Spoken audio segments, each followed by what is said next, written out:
Ready? We go live.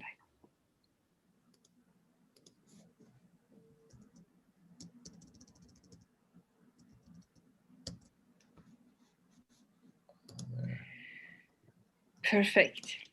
Good morning, everyone. We are here with you from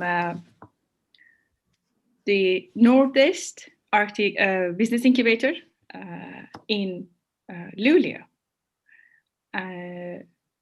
We would like to welcome you to our roundtable with the subject we chose specifically for the impact startups. We will discuss about enabling the business continuity to our community.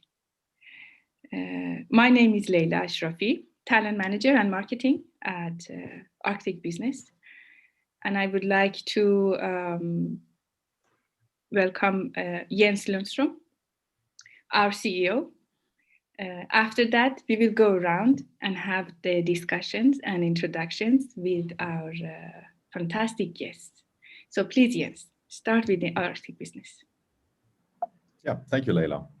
So my name is Jens Lundström and I manage Arctic Business Incubator. So we are the startup incubator that is both associated with Luleå Technical University and also working from offices in Skellefteå, Piteå, Luleå, and very frequently in Kiruna. So we cover the northernmost part of Sweden. So we work with creating sustainable and innovative new tech startups from northern Sweden. And you'll be meeting some of our companies here later on. We also manage an angel investment company called Arctic Ventures, which is North Sweden's most active angel investment company with 50 active business angels. We also run an executive program where we take people in the middle of their career, 30 to 45 years, and train them to become board members and associate them and put them on the boards of our startups. And we're also very proud to be running on behalf of the European Space Agency. So we operate the Swedish National Space Incubator called ESABIC Sweden. Fantastic. Thank you, Jens. Perfect. So we go to the roundtable and to our guest. I would like first to say hello to Malin Winsa, the CEO of NOA. Hello, Malin. Hello, hi. Hi, welcome. Nice to have you here too. Thank you. Perfect. Malin, can you shortly introduce yourself, please? Yeah, I'm Malin Winsa and the CEO of NOA Local Food since 1st of April. And I'm also one of 4 co-owners and got to the company this last autumn and co-owner since January. Fantastic. Nice to have you in our startup ecosystem. Thank you. It's nice. Perfect. Then we go to Rafi Mohammed. Hi, Rafi. Hi, Leila. Myself, Rafi Mohammed. I'm the founder and CEO at Fixi. I am originally from India. I came here to do my master's in industrial management innovation from Uppsala University. And then I started the company Fixi, and now we are here. Yeah.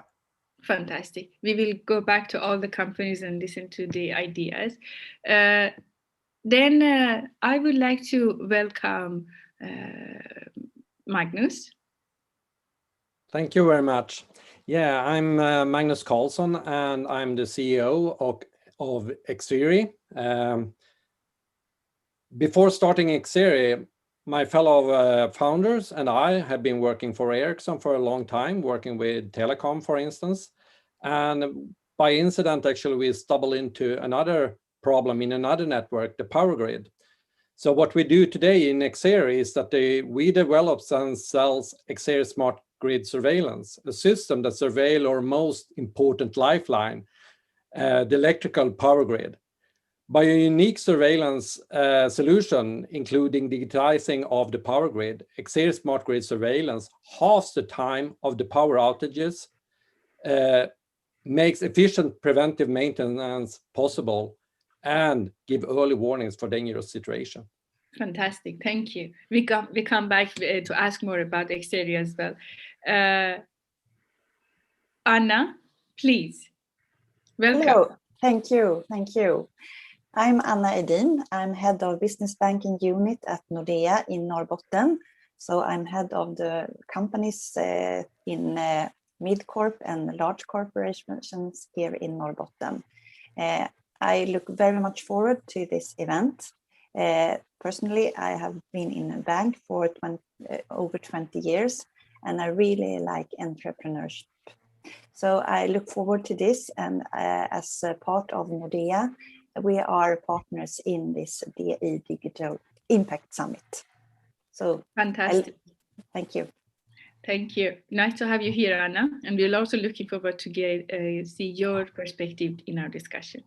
Absolutely. Great. And then our last but not least, Gunnar, please.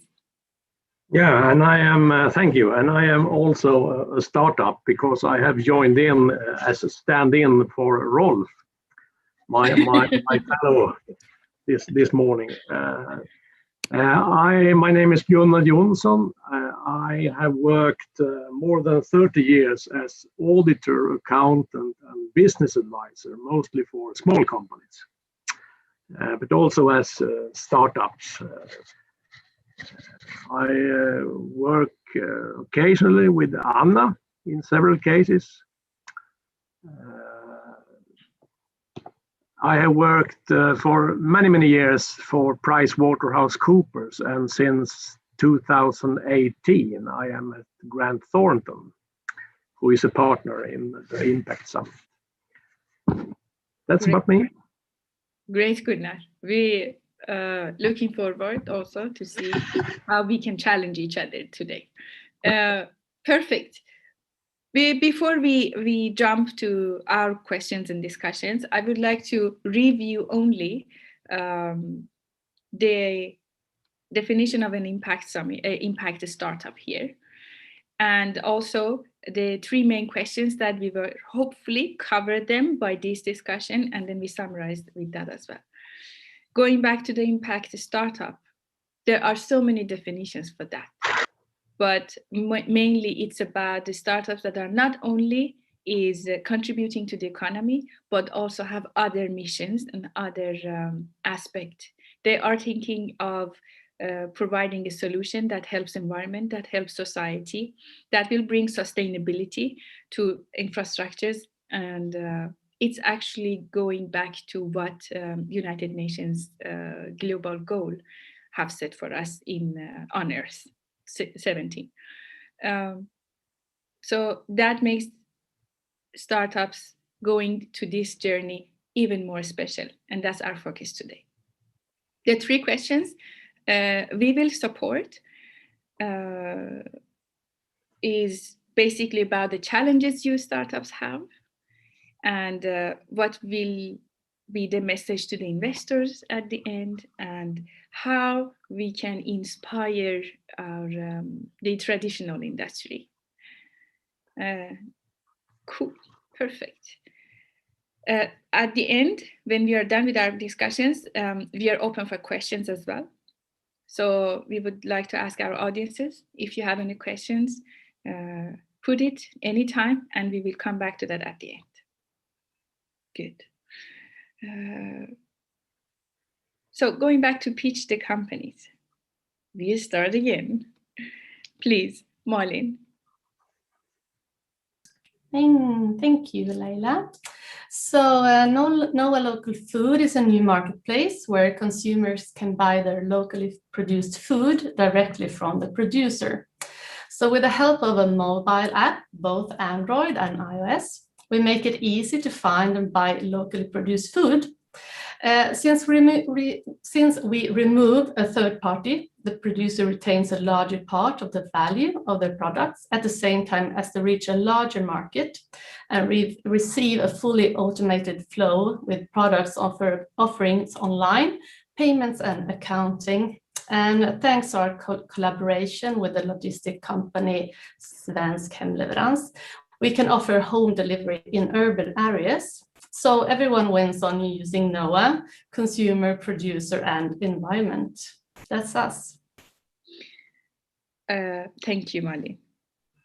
If we go back to where you are today. Yes. What's going on? Yeah. We're doing a big test this week with real customers to test the technology and the logistics. And we're launching in June, actually. So it's exciting times. And we also, parallel with this, doing our first seed round. So we have 4 new co-owners coming in to the company. So fantastic. Yeah, it's really, really cool times. Yeah. So we should all download NOAH app soon. You do. You should. You should. Yes. Buy really nice, high quality food, locally produced. Yeah. Fantastic. Thank you. Rafi, I put the question in different way to you. Fixi, it has been your passion for a while, right? And you have been fantastic to build the company. So tell us a little more about what is Fixi first. Sure. Fixi is basically a mediator between customers and bike stores, where a lot of customers has this problem who lives in the outskirts or who doesn't have the time to go and fix their bikes. So what we are doing is we are integrating the bike stores to our platform, where customers can go to our platform, choose their bike store, choose their services, choose the date, time, and location where the bike needs to pick up and where the bikes needs to be dropped, and that's it. And then we have our drivers who goes to the customer's location, picks the bike and drop at the bike store which customer has chosen. So we are removing the whole hassle from the customer's perspective, and we are also bringing this like a circular economy to the ecosystem, and a gig economy as well for the drivers. So this is a whole, and also helping the environment as well, where a lot of people can bike without any excuses now. Yeah. Fantastic. It's a whole chain of services that you're providing. Great. Magnus, you just mentioned the core solution that you have at the Exeri. Please, we would love to hear after these years of experience. Yeah, it has been a long journey actually, because Exeri was started already in 2009, but now we have a completely different business idea. However, during this time, we had a summer with a lot of power outages in my home. And I contacted my power company and asked them, didn't they know about the problem? And yes, they told me, you're lucky, we know about the problem, but we can't find it. And coming from Ericsson and telecom, this was very odd for me, because in the telecom network, you know all about the status all the time. So during one of those outages, when I was actually standing in the shower and get out of water, I got an idea that I later on brought to my fellow founders at Exeri, and we started to develop it further. We went out to the power companies and asked them, don't you need to get a situation picture of your power grid so you know exactly what works and what does not work? And listening to them, we developed a technical solution that we today have sold in Sweden. And we are now ready to go on to the international market. Fantastic. So yes, you are actually, when it comes about the Exeri, here, the point or our goal of having 3 different startups from 3 different industries is that actually to show first, having Exeri, because you are coming from a big industry, you are coming and enter the industry that is quite traditional, quite rigid, right? It's not easy to implement maybe new solutions. At the same time, we have 2 other startups that are contributing in different aspects. So Molly, would you please tell us how NOAH having an impact by providing the ecosystem you are building with the platform? Yeah, so by using NOA, the producer gets a larger market, as I said, and a new sales channels, which means they can produce more to a higher margin. And through this, biodiversity increases. And we also increase the degree of self-sufficiency in Sweden. Sweden has only a degree of self-sufficiency on 50%. So like we import a lot of food, and the imported food accounts for 60% of the emission. So, and also like many of these small scale producers, they do it alongside their regular job.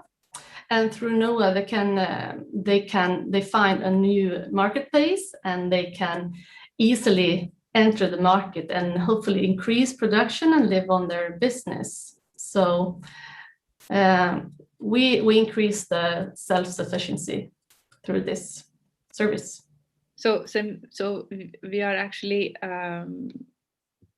with NOA, we discover other potentials we have in the region, right?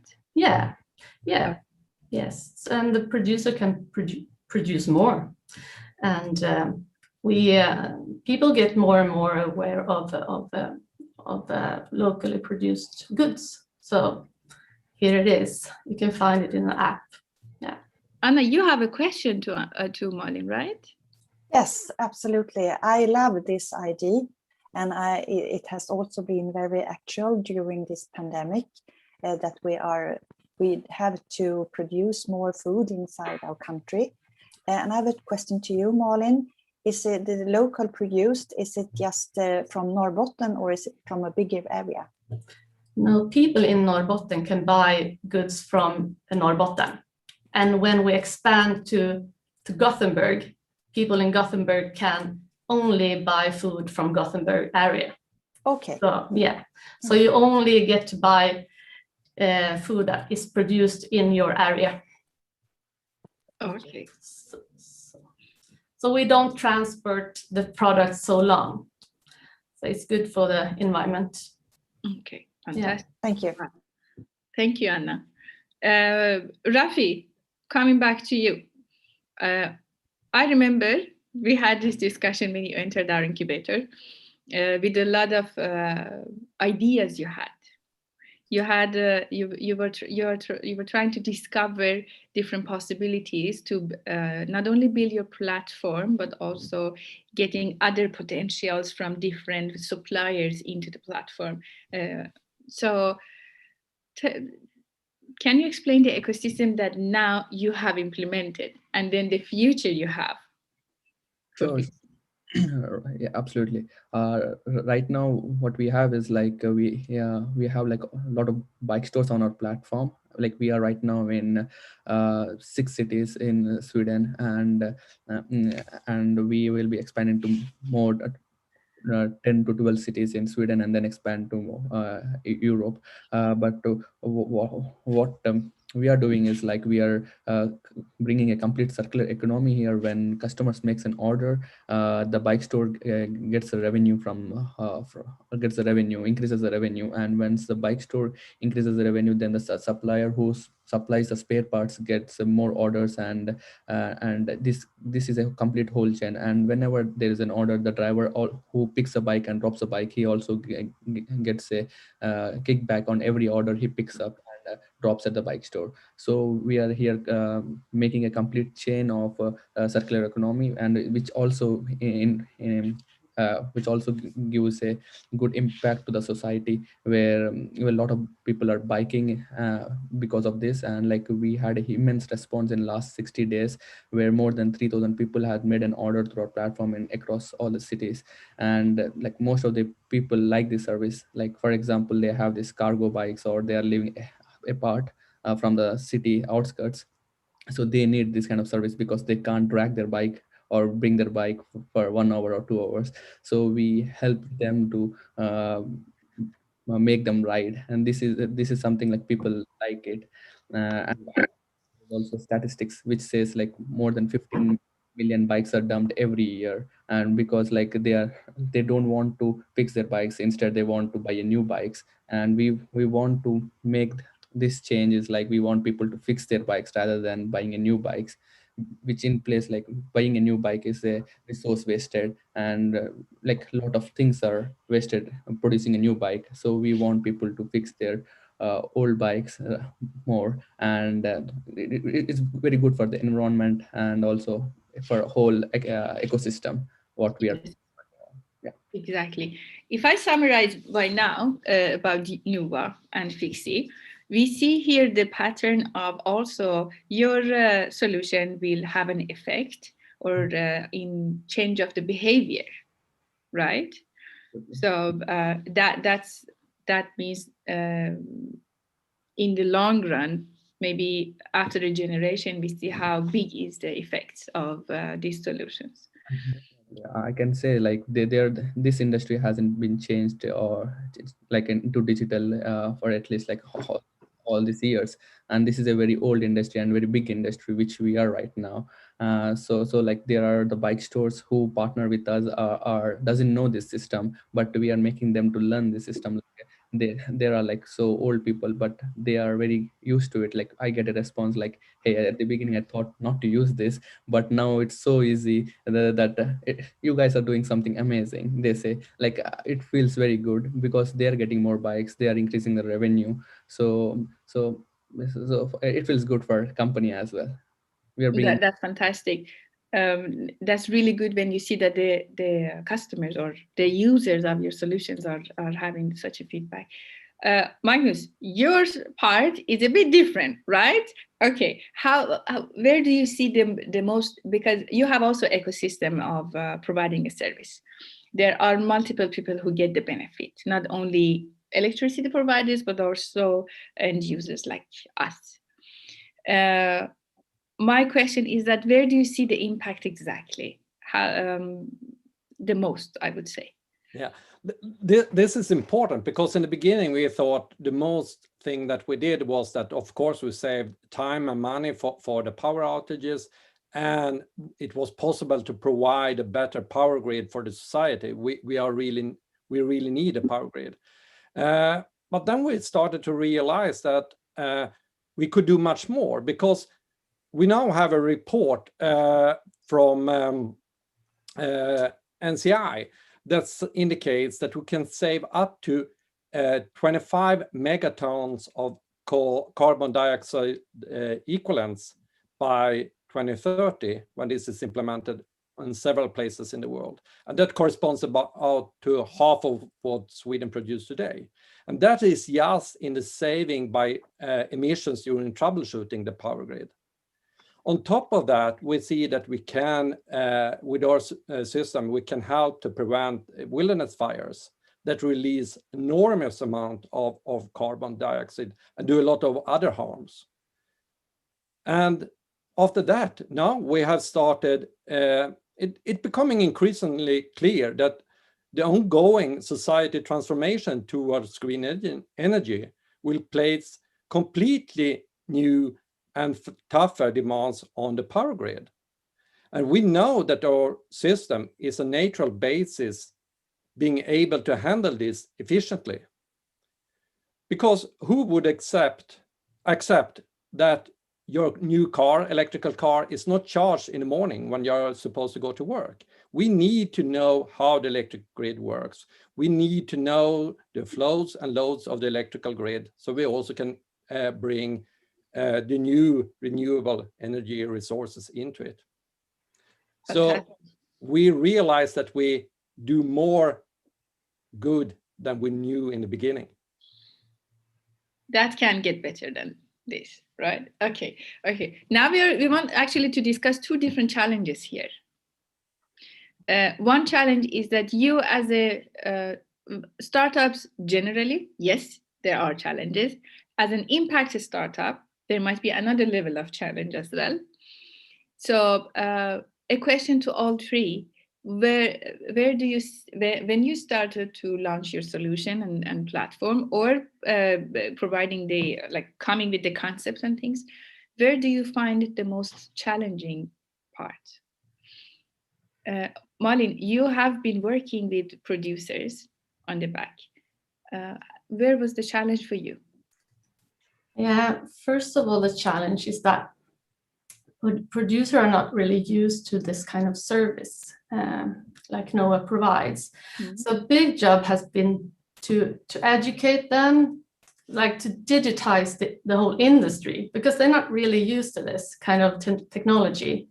So that's one challenge. And another challenge is, of course, the brand. We're new at the market. We're going to be new at the market. People don't really rely on us. So that's a big challenge to set a strong brand so people can rely on us. And I think just to make the consumer do their first order, that's the big challenge. Then when they see, wow, this is so cool and this is so easy to get locally produced food, they buy more. But just like to make them to make them do their first order, I think that will be a big. We need to build a brand, a strong brand. I think. I understand. Yeah. How about since a lot of producers, you said that might be in a small scale and not really have the focus over there, and can when you have been discussing with us yesterday, you mentioned also about getting them on board to show the potential to be on the platform for users. What is there anything in that journey that you see that could get better, or yeah, we have these digital producer meetups where we like tell them all about the service and how it works, but it's so new, they can't really take in everything we say. So we need to do some follow-ups and really be there when they have questions and be answer fast and like really have a strong support for them. That's that's what we noticed. Yes. Okay. Yeah. Anna, you wanted to say something? Yes, I had another question to you, Malin. It's so inspiring to hear you, all three of you, with all these really amazing ideas that has been new companies. But I have a question to you, Malin. It is, you said that they are not used to this kind of system. Do you imagine there is a kind of increase during the last year due to the pandemic, that we have been more used to digital words or digital words overall, or is it the same? I think they realized they need to digitize. That's a big one big thing. They realized they need to digitize and they're looking for new sales channels. And this is a really nice thing for them, because they don't need to like set up their own web shop, for example. They can use and we take care of all the receipts, the order confirmation and stuff. So they are really thankful for this, actually. Yeah. Yeah. Thank you, Anna. Yes, this is a question actually that in some way, Rafi, you have been also struggling with the suppliers, and then Magnus, you have it in another level as well. So Rafi, what was your challenge and difficulty in this? I mean, like as I said earlier, it's a completely, we are changing the behavior of the bike stores. Like they are used to get the bikes as a drop-in. Customers take the bikes to the store. So this was something completely new to them. But I can give one example. Like there is one bike store in Uppsala. He's like almost going to retire next year. It's 60 years. So we never thought like he can do this platform. I mean, like he will do everything right. He will do some mistakes, but the response was like he was doing so well, and that was something like completely different. Like they learn the things very quickly and they adapt to these changes. So it felt really happy. Like they are trying to change to this digital, and they know like this is the future, and yeah, they are adapting to this. So this feels very good. Okay, so if I understand correctly, is that at the beginning to get the first few to be open, this is exactly the message I'm trying to send out to the traditional industry, that to be a little open when it comes to the new solutions, and try to see the benefits not only for themselves but also for the other matters, right? That's really helpful if I can understand. When it comes to Xeri and that complex solution you have, Magnus, right? We have heard your stories. We have had our cakes and tea and coffee here about sharing the happiness when you saw that finally they are listening. So how can we make the life easy for other solutions coming after that to a traditional industry? Where do you see that those challenges would be easier? The pains are gone. How can we do that? Yeah, first of all, I think it's interesting because we all three of us startups here are into very traditional markets. I mean, food, we have always needed food, and the food market is probably the oldest market in the world. We have been biking for quite long, and our customer says that they have been working in the same way to troubleshoot the power grid for 100 years now. So we are into changing something that they probably in the beginning don't really understand how they will use it. So that's one of our challenges. On top of that, we all have, I mean, food today, we go to the superstore and buy the food. For us, it's, well, our customers are used to buy from Siemens or ABB, the huge giants. But what I have realized since we come from Ericsson, all of us, which is a giant, it's like an aircraft carrier. It's a huge ship that takes time to turn around. And we have a huge opportunity being in a smaller company because we can be much, much more agile. That has also been a challenge for us coming from Ericsson with a lot of procedures in developing stuff, and everything should be followed specific rules, to start to take shortcuts and also help our customers to take shortcuts, because they are going to do a big step. I mean, going from something that they have been doing manually for 100 years to just sit on a screen and know what to do exactly immediately. So it takes a little bit of time to describe that, both for them and for ourselves.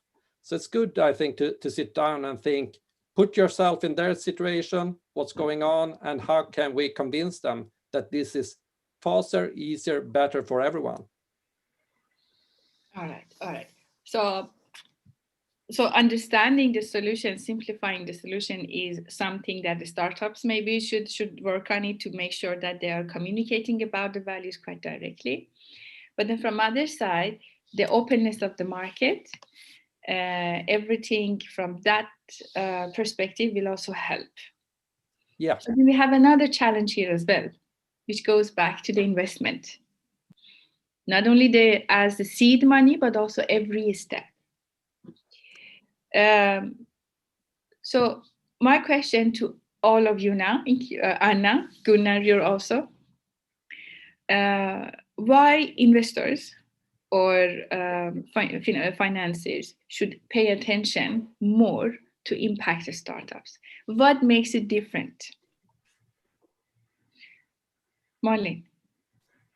First of all, we all have some responsibilities, I think, as humans. But also, like, the market wants this. They want brands and products and services that are sustainable. And like the new generations and future generations are really value driven.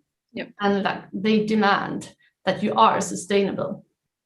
And it gets more and more like every year. And I think the market demands it more and more. So you believe that in your industry, it's the market that actually put these requirements more and more than before. Okay. Rafi, how do you think about it? What makes it different for investors about impact startups?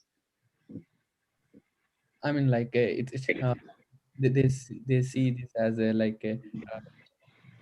I mean, like a big market where we are digitalizing no market industry, and which values like more than $60 billion.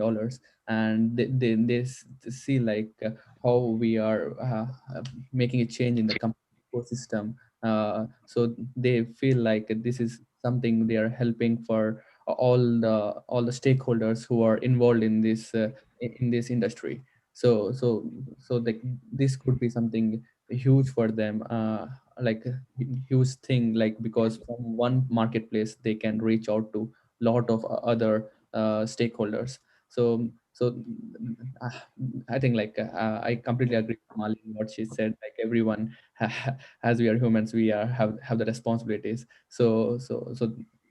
I completely agree with that. So they see a point in like uh, how every company is impacting to the environment, and like they have this some kind of goals, I guess, which every company will be affecting at the end.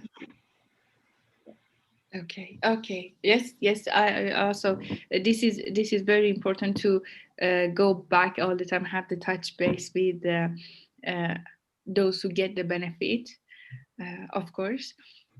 Magnus, is that the same? Do you see this? Do you have the same point of view? You want to add something about it? Yeah, I would like to say something, because impact or sustainability, I think it's in the word. For me, it means that we should not consume, but rather cultivate people, the planet, and the business. By doing that, everything can work in the long run. And I think if we look into the car industry, that's one of the industries that are under most pressure to decrease the cost, be more cost efficient. Still, H2 Green Steel is now starting a giant factory that will produce more expensive steel sheets for the car industry. And that sounds strange. Why do they do that? Because the steel sheets will be fossil-free, and the market demands that and are willing to pay more for that. So that means actually investing in companies and sustainability is good business. It's good for your brand, and it is good for your business, and it's a business that will work in the long run. Marlene, how do you see? Sorry, Anna, how do you see this matter? Are we startups have the same point of view as you have? Yes. First of all, I will say it's very inspiring. I come from a very traditional branch as well, or industry, and Nordea has worked for over 200 years with different kind of customers, and it's very inspiring to hear you there, where you come from an idea and you have built it into a company and a business. And I do really agree with Magnus and this H2 Green Steel example, where they are going to build a huge industry, a huge factory, where they are going to produce steel that is more expensive than the steel that is produced today, but the demand is there. And for have sustainability going forward, we really have to have this in mind all the time. And that we do in Nordea as well, every day. Thank you. Gunnar, how do you see this matter? Are you giving extra love and attention to impact startups? We always give extra love and attention to all our clients. But this with substantiability, I think as a startup, me as a business advisor, it is not that big difference between a normal startup and an impact startup, because they have always the same challenges in their business, in their startup. I think that I agree with Magnus in his case. We are willing to buy more expensive stuffs to be substantial in the long run. But as an investor, it's all about economics. The investor want to have a good investment who gives them good earning and probably a new exit in 6 to 8 years. So now substantiability is very modern and hype, and I think it's easier to find investors to invest in the new area and the new markets. That's the big difference. And also, it's all about money. Yes, it is, of course. Of course, I agree with you, Gunnar. Yeah, it's all about money. If I want to connect the discussions here that happen between startups and what you just said is actually goes hand in hand. The impact startups are those that actually have an eye on the demand and the criteria coming from the consumers. So when the criteria is coming from the market means that it will generate a good attention, it will generate a good flow, cash flow, it will generate the sustainability in the business to make it attractive maybe for investors as well. So this actually complete the circle. What we miss here, Jens, is that how we as a business incubator are connecting these discussions from startups with investors. Where do you see that we can contribute to make this bridge in between? I think it's a combination of both what Malin, Magnus, and Rafi have pointed out. And I mean, the drive from many entrepreneurs now is to do an impact and both build a good service, but also bring good help on improve and impact the sustainability issues, either by helping small farmers do better business or providing electricity so it works all the time, or just making sure that clean, efficient transportation using bikes in larger cities works. So this is a great drive from entrepreneurs now. But like Gunnar pointed out, as entrepreneur, you need to understand that if you make good business, you can do more good. There's no contradiction between doing impact and doing good business. And the better business you do, the better good you're actually doing, since people are sort of like your service you're providing. But on the other hand, that entrepreneurs needs to understand that connection, that they actually need to tell and explain their story, both on how to do impact and also make good business. On the other hand, banks, investors, angels need to sort of learn a new way to listen to entrepreneurs and see that this is both a great opportunity to find people with drive and entrepreneurship and harness the power they have within them. And also recognize that actually impact and doing good as far as sustainability goes, that's really a competitive advantage for many companies. So don't everything's about the money, but this is a really competitive advantage as well. So I think both the sender and the listener needs to sort of try to understand each other a little bit to find each other. Because in truth, I mean, it's both are true. The more you can do more impact with good business, and good business comes from doing impact. So it's actually both sides needs to tell the story. Perfect. The challenge is also that we who have been in the business for 30, maybe 40 years, we don't think really as the Jews. The new generation has new thinking, and they are much more sustainable. So we have to listen to each other. It's a whole new, many new clients who have different perspectives on sustainability. So Great. Yes. Anna, did I miss Yeah, Your no problem. reply. No problem. It will perhaps be even better after Jens. I will challenge Gunnar at first and say that even though you have been in the business for a long time, you are part of the society, and I don't think it had so much to do with how long experience you have. It's a mindset, and no worries, Gunnar, we are still talking to each other. But I also want to challenge, and I do agree with Jens that this impact and this sustainability, it's a comparative advantage. So we are going to see investments in quite different spaces in the future, I believe. And we have this Paris climate, I forgot the word, but there is also these regulations, the politics, and we can't we must take the hands from our eyes and see the reality. So absolutely, money is very important, and the investors absolutely want to have the money back, but we are going to see it in different dimensions in forward.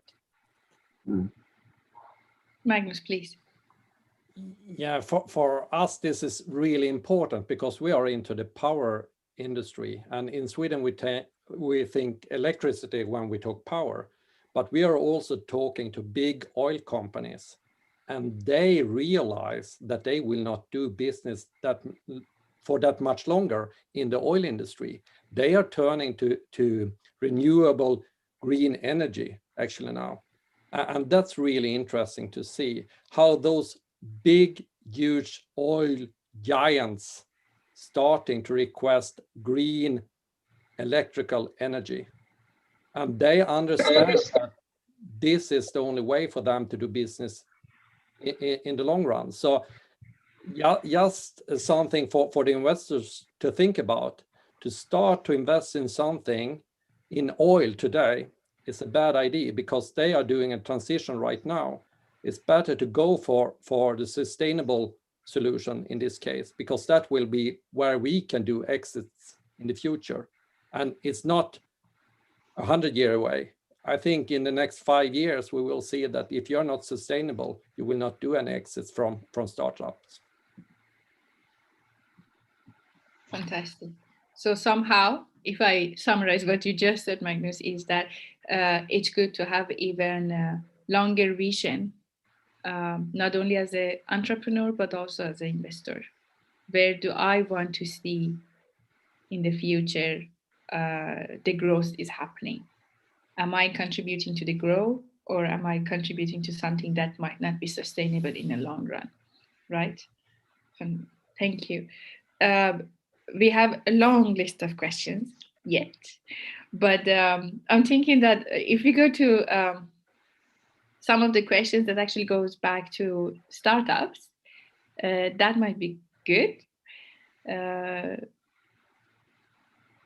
I would like to first ask each one of you, what is the next step you have at the company in 3 different matters?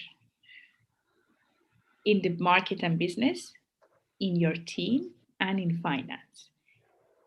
In which of these you have your next step considered? Magnus, please. Yeah, we have actually just been out on a round. We have brought in 50 million SEK, yes. And we're very glad to welcome new investors into our company. We have developed a quite heavy product. It has been a lot of development, and we have been out on the Swedish market. Now we are really scaling up the business. That's what we are going to do mainly with those money. So we are going to increase our team regarding sales and marketing mainly, but we will also continue to add value to retain our competitive advantages, because we are seeing lots of new similar products on the market right now. So we need to be a step ahead even in the future. But with those money and going out to the market, we will also reach a positive cash flow and a really large revenue in the next coming 2 to 3 years. Fantastic. So in one sentence, Exeri is going with the new investment. You're focusing to expand your market internationally. That's correct. Fantastic. We are looking forward to hear even more better news. Great. Rafi, please. Yeah, like we are looking to expand to more cities in Sweden, and also to expand to other European cities. And also, like, we are also looking for financing where we can push ourselves a bit hard and go to the more steps where we want to reach. Yeah, these are our next steps. As we are in the process, we will also increase the team size, because when we are expanding to more cities, we need a more manpower, like who helps in the operations. Fantastic, fantastic. So you're also like an octopus going around with all the possible hands to expand. Great. Malin, please. Yeah, we just finished a seed round. So the next step is to enter the market and to expand to other cities in Sweden the next year, 18 months maybe. And also expand the team. We have the development abroad right now, maybe hire some in-house developer and grow the market team as well. So that's the next step. Fantastic. Great. It's nice to see everyone's growing in all the aspects, or almost. Short questions. If we want to send a message to entrepreneurs and investors, I would actually like to start with Jens, a bit disruptive. Jens, if you want to send a message to entrepreneurs and investors, what would you do? What would be the message in regards to creating an impact? I think, sorry for repeat myself from what I commented earlier, but I think the key thing will be for entrepreneurs to be able to like use their drive and energy to make an impact, but also express this in business terms. And on the other side of the table, for investors to understand the market opportunity, the competitive advantage from harnessing the power of startups that does impact, because this is really, it's extremely important for the society. It's going to be key for doing good business today and tomorrow. And I think it's also going to be extremely important for any company, startup or not, to grow and attract competence going forward to both prove and show how we work these issues in a positive way. So there's lots of benefits, but you both need to understand each other's competences and drives on both sides of the table. Fantastic, thank you. Anna, please. Yes, and I think that from our perspective, when you hear the word bank, you often think about financing, but you should understand or realize that we can help with so many other things. As one of the biggest financial institutions in the Nordics, we have a huge network. And I have got so much inspiration during this talk today, and I will contact both all of you three to get into our network and have part of that. Fantastic, fantastic. Great, nice. At least, I mean, after this meeting, we already built a bridge, even stronger. Great. Okay, Rafi, what would be your message to entrepreneurs and investors? For entrepreneurs, is like just be in the process, keep pushing, and never give up. And for investors, yeah, like at the end of the day, for investors, it's all about money, as Gunnar has mentioned. So also to keep an eye on companies which are providing a circular economy and the gig economies, and like most of the people who are sustaining on this economy. So like we also bring the money as well as we also expand. So they should keep an eye on new startups which are new entrants to the market, like which are not even in the market. So they are a bit hesitant to invest, but they can keep an open eye on these kind of startups as well. Fantastic. Thank you. Malin, please. Yeah, both you all said so smart things. I'm just going to repeat what you said, all of you, but be brave. And as a startup, be brave, keep track of the trends in society, and also for the investors, keep track of the trends in society.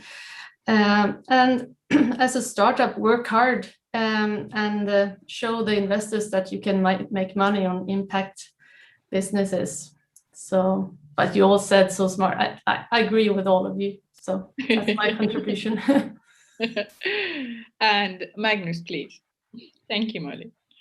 Yeah, I think as a startup, you need to be persistent. It will take some time, but also work a real lot with a business case, a sustainable business case, both regarding environment, people, but also the business in itself. All those three needs to match each other. And I think if you have a business case that really, you see that you can do good money, you see you do good for the people and the environment, then it's also a good investment and it's easier to talk to the investors and have an understanding between each other. Fantastic. And my point of view, I would say from a person working at this ecosystem, I can add in one thing. Facts, it helps a lot to build a bridge in between.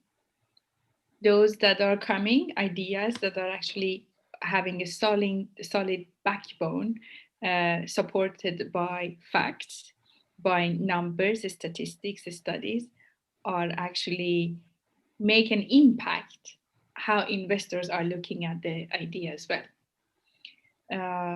This was my point of view. That was really great to hear all of you here. I would like to see if we have any questions from our sponsors here. Anna, Gunnar, is there anything we are missing to cover? Are you having any message to your other colleagues? Thank you for the word. Again, I'm very inspired, and the traditional industry has so much to learn from all of you. And as I said, of course, bank is financing, but very much more. And we can contribute with our network, both with all our customers in different countries, in different industries, but also with all our employees, of course. And we are happy to introduce you to our network. Thank you. Gunnar? I would just like to say that my advice to you all is to get good advisors along the way. It's like Magnus says, it's a long run, and you have to have good advisors all the way. I love you all, entrepreneurs. I get inspired from you every week because you are so amazing, and we are more in the risk management business and see risks and other things, and you always see possibilities. It's wonderful. Thank you. We love that spirit. That's great. Thank you, Gunnar. Jens, any last word do you want to have? Yeah, it's been a very, very enjoyable discussion, and thanks, Leila, for guiding us through all this. Thank you. It was a pleasure to have this discussion. Thank you.